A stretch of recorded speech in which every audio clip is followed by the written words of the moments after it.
Évangile de Jésus-Christ selon saint Marc. En ce temps-là, Jésus disait à ses disciples : « Prenez garde, restez éveillés, car vous ne savez pas quand ce sera le moment. C'est comme un homme parti en voyage. En quittant sa maison, il a donné tout pouvoir à ses serviteurs, fixé à chacun son travail et demandé au portier de veiller. Veillez donc, car vous ne savez pas quand vient le maître de la maison, le soir ou la nuit, au chant du coq ou le matin. S'il arrive à l'improviste, il ne faudrait pas qu'il vous trouve endormi. Ce que je vous dis là, je le dis à tous. Veillez. Bonjour à tous, cette vidéo arrive un peu tard. Nous avons préféré attendre de célébrer l'Eucharistie de ce premier dimanche de l'Avent avec des paroissiens. Donc nous avons la joie de pouvoir retrouver la présence lors des messes dominicales. Ma première lecture, nous sommes invités à méditer sur deux choses. La première, c'est « Seigneur, si les cieux pouvaient s'ouvrir », comme si on se tournait vers Dieu en disant « Seigneur, montre-nous ce que tu es, montre-nous où tu es ». Et je crois que dans cette période qui est la nôtre, c'est une chose que l'on peut lui demander. Mais dans ce texte également, il y a cette deuxième partie où il nous est dit que finalement, c'est peut-être nous qui sommes allés loin du Seigneur. Même le matin, qui sont ceux qui se lèvent pour le prier et pour lui rendre hommage et témoignage. Dans la deuxième lecture, saint Paul rend grâce pour tous les chrétiens qui vivent de la vie du Christ, qui la mettent au centre de leur propre vie. C'est ce que le Christ nous invite à vivre, c'est de mettre au centre ce qui est essentiel. Et ce qui est essentiel, nous l'avons entendu dans la lecture de l'Évangile, c'est de pouvoir être des veilleurs. Nul ne sait ni le jour, ni l'heure, ni le moment où le Maître viendra. Donc rester en situation de veille. Une bonne question en ces temps qui sont les nôtres que je vous soumets aujourd'hui. Comment rester des veilleurs dans les circonstances qui sont les nôtres? Premièrement, sachons ouvrir nos cœurs à la présence de Dieu dans nos vies. Allons vers lui.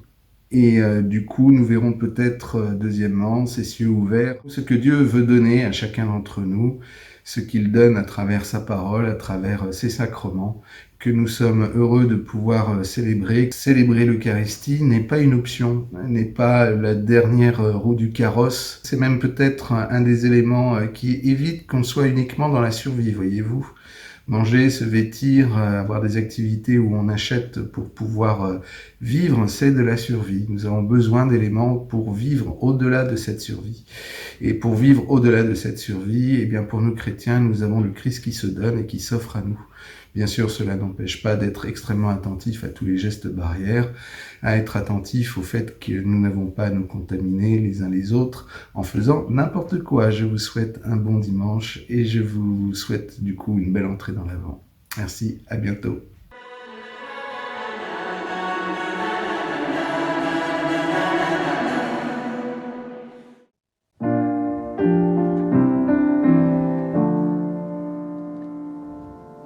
Je n'ai pas, Seigneur, un cœur hautain, et devant toi mon regard se fait humble. Je n'ai pas pris les voies de grandeur. Espère Israël, espère dans le Seigneur, maintenant et à jamais. Israël, espère dans le Seigneur, maintenant et à jamais. Mon âme est en moi, comme un enfant dans les bras de sa mère. Je tiens mon âme en paix, en repos. Espère Israël, espère dans le Seigneur, maintenant et à jamais. Espère Israël, espère dans le Seigneur, maintenant et à jamais.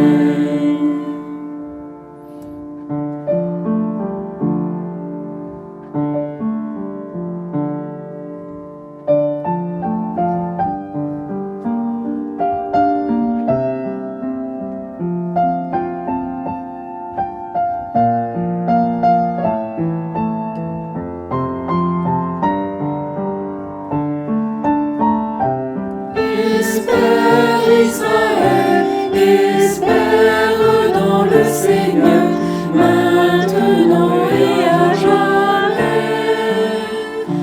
Espère Israël, espère dans le Seigneur, maintenant et à jamais.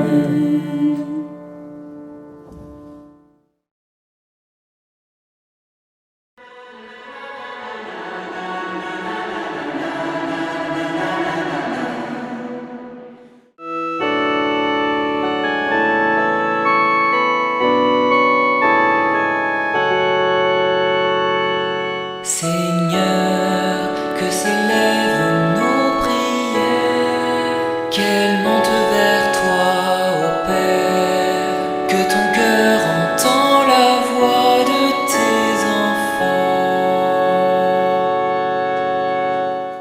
Le monde actuel nous semble loin de la volonté de Dieu. Pour que l'Église fasse entendre ta parole et nous aide à retrouver le vrai sens de Noël et à revenir vers toi. Dieu d'amour, nous te prions. Seigneur, que s'élèvent nos prières, qu'elles montent vers toi, ô Père, que ton cœur entend la voix de tes enfants. En ce temps de l'Avent, vient réveiller le dynamisme de notre communauté paroissiale, séparée par ce confinement. Envoie ton esprit pour que nous soyons des témoins de ton royaume. Dieu de lumière, nous te prions. Seigneur, que s'élèvent nos prières, qu'elles montent vers toi, ô Père, que ton cœur entend la voix de tes enfants. En ces temps d'incertitude et de doute, l'espérance est difficile.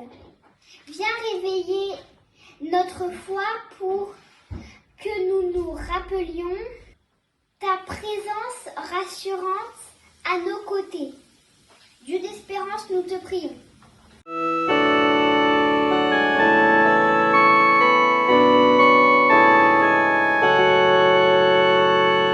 Seigneur, que s'élèvent nos prières, qu'elles montent vers toi, ô Père, que ton cœur entend la voix de tes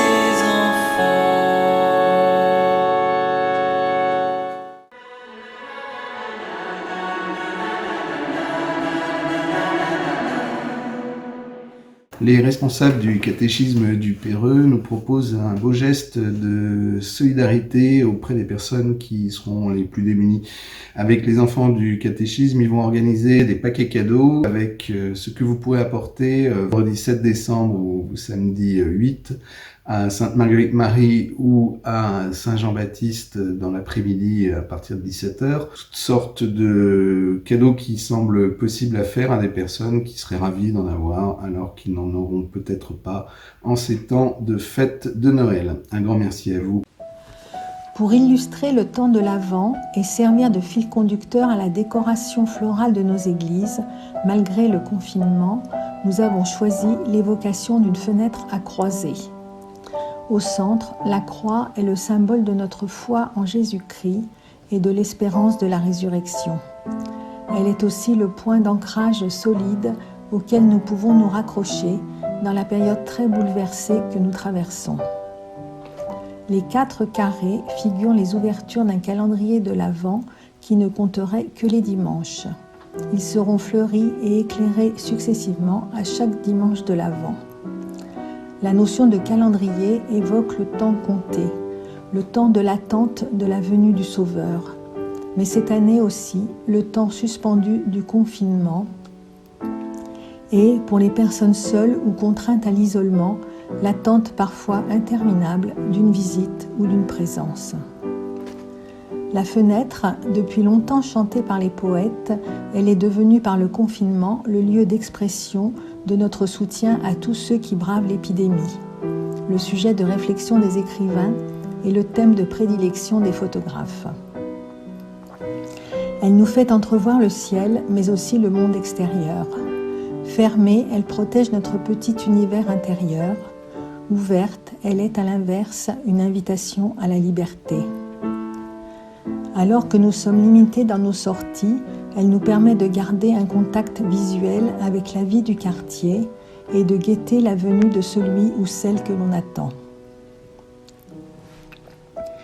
Dans chaque logement, la fenêtre apporte la lumière, et lorsqu'elle est baignée par les rayons du soleil, elle est une source de joie. Entrouverte, elle laisse entrer les bruits de la ville ou les chants d'oiseaux. Grande ouverte, elle est traversée par le souffle du vent qui nous rafraîchit et nous évoque le souffle de l'esprit qui fortifie. En ce temps de l'Avent, ouvrons grand les fenêtres de nos cœurs pour être à l'écoute de notre prochain et pour accueillir la vraie lumière de celui qui vient.